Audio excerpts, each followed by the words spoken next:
Welcome to the Hip Joint, where Futurama fans get in free.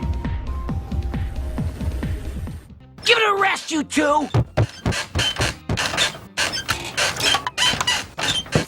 Sorry! What a shit design for a robot. Now imagine it's 2003. You've just got your brand new copy of the Futurama game. You pop it into your original Xbox, which was only 2 years old at the time. You start the game and get stuck on the load screen, much like the one during this episode's title card. All because you didn't smash that like and subscribe button 20 years in the future, and now it haunts your dreams forever. And I have no idea what cartoon is playing during the opening. I think it might be from Animal Farm, but I couldn't find any references to it anywhere. Futurama has many in-episode advertisements, like the RoboFresh commercial from episode 3 when Fry was watching All My Circuits. This time, the commercial is in Fry's dream, Mr. Fry, are those your underpants? where he is shown an ad for Lightspeed brand briefs, which share a striking resemblance to a certain piece of swimwear.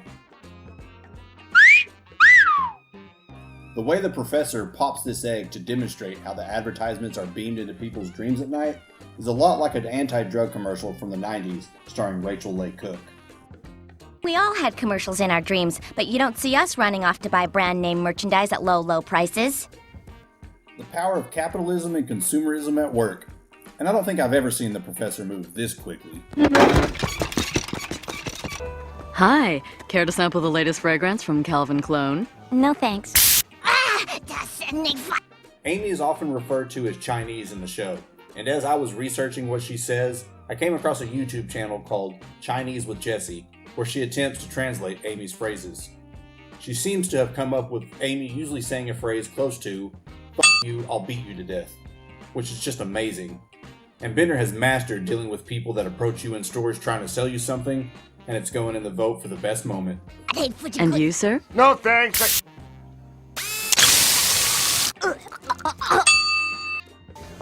Can I try these on before I buy them? I'm afraid I can't let you open the package, but you can try on the demo pair.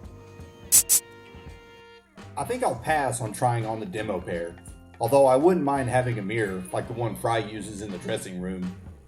And in the robot accessories department, you can see a set of replacement arms for Bender, meaning there must be other bending units out there somewhere. During the cruise shopping trip, another ad is shown for Mom's Friendly Robot Oil. Now Mom is old money, meaning she is very old and has a lot of money. I do. She is also a woman to be feared, and Tress MacNeille does a fantastic job giving Mom her dominating and evil voice. Listen, you little bastard. Bender gets caught stealing by Smitty and Earl, Freeze, scuzzbutt! and mixed in with all the robot oil he has hidden in his sweater, you can also see a yo-yo, a hammer, some random tubes and boxes, and some replacement robot eyes like this lady bot was shopping for earlier. A shoe, a cell phone, a ball, a bottle, and whatever this triangle thing is. A cell phone that changes colors for some reason, some lug nuts, a comb, some 3D glasses and jewelry, and many other random things. Crew try to pay Bender's bail money, which they end up 50 cents short. Luckily, a bank from the 20th century where Fry had an account is just across the street. While trying to access his account, Fry is quick to give out the only, but very specific hint to his PIN number. The price of a cheese pizza and a large soda. Fry ends up having a balance of 93 cents. All right. More than enough to free Bender. And I'm not even going to try to pretend like I did the math for 2.5% on 93 cents for 2,000 years. But let's just say out of the 3 PhDs, 7 masters, and more than 50 years of collective experience at Harvard, it's safe to assume that the writers got the right number. And I think Fry's reaction is very accurate. $4.3 billion. I'm rich, bitch! Upon discovering his newfound wealth, Fry first throws a monocle-worthy soiree. And I think it's a little irresponsible to be letting Nibbler drink. Nobody even knows how old he is. Next, they visit a massage parlor. And I don't know who this man is with the glorious mustache, but just seeing how good of a job he is doing at massaging Bender, the professor should really consider hiring this guy to come work at Planet Express.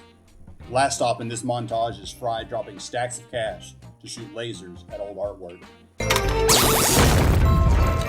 To round out a day full of activities, Fry takes everyone to a pizza parlor where he tries to order anchovies. Does not compute. Does not compute. The professor tells Fry that anchovies went extinct in the 2200s, hinting that Zoidberg's people might have had something to do with it. I'm not on trial here. Though defensive at first, Zoidberg finally admits to putting an end to the species of small fish. And then they were gone. We're sorry.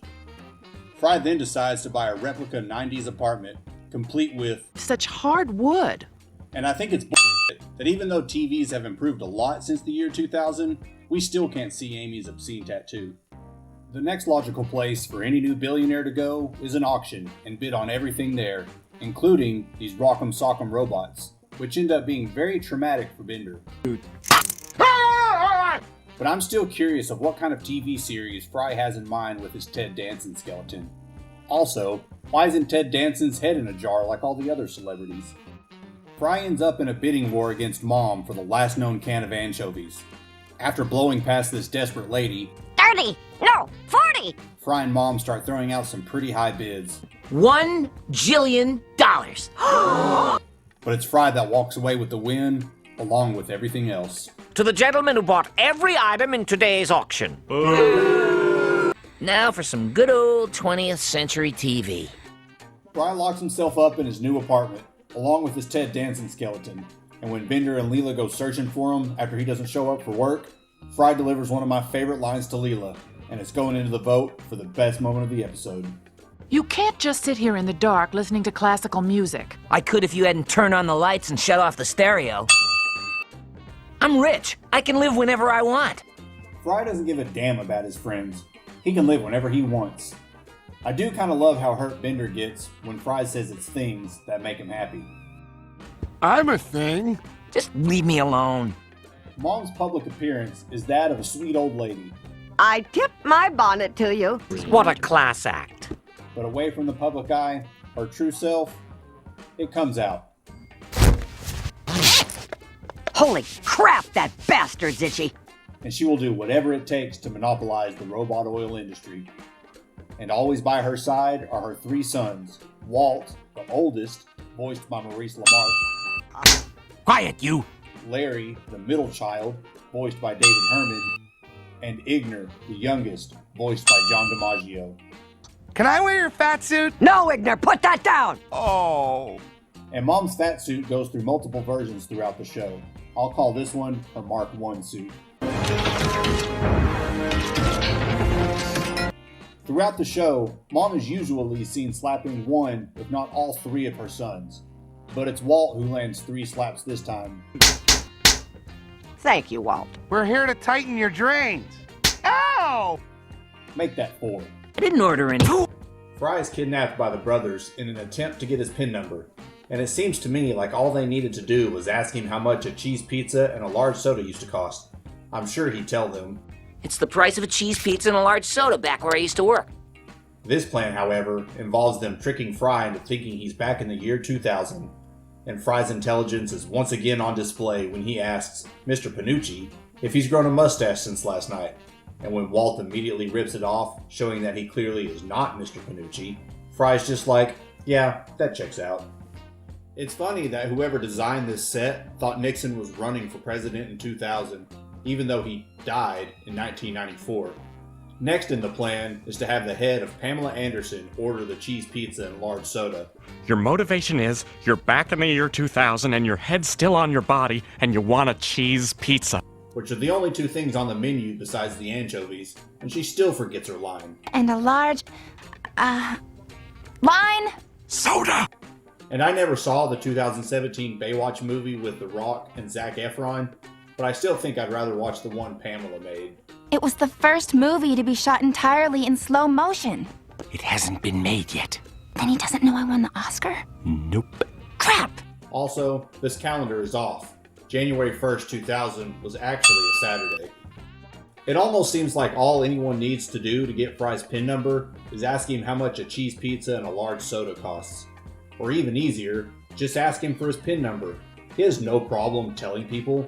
My secret PIN number, 1077. Even if it is Pamela Anderson. Hey, you don't get to laugh. The plan was successful and they make off with all of Fry's money. And Walt gets in a 2-for-1 slap for good measure. Ow! Ow! And during Fry's dream, you can see a pizza with anchovies float by, along with his PIN number and a school of anchovies in cans.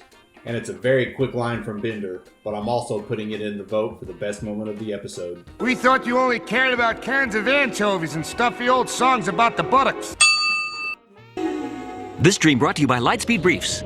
Fry is relieved to find himself back in the year 3000. Or still in the year 3000. Whatever. Shut up and get to the point! And doesn't seem to be too worried about all of his stuff being repossessed, seeing as he is still quick to give out his secret PIN number. My secret PIN number, 1077.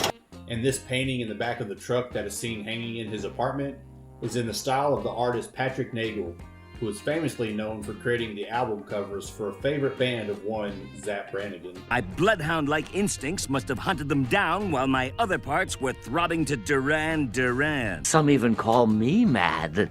And why? Because I dared to dream of my own race of atomic monsters.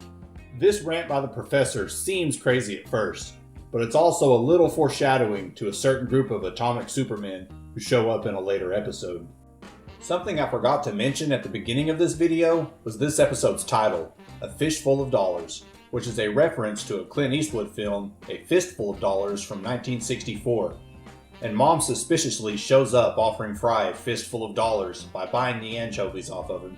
When she learns he plans to eat them though, she goes on about her business of world domination. Toodaloo! Dumbass. To finish out the episode, Fry treats his friends to a pizza topped with anchovies, which everybody hates, even Bender, who doesn't have a sense of taste. Zoidberg comes in and finishes off the pizza and the last of the anchovies, and finishes off this episode while he's at it. More. The only thing left before finishing off this video is the vote for the best moment. Will it be Bender's defense mechanisms? And you, sir? No thanks.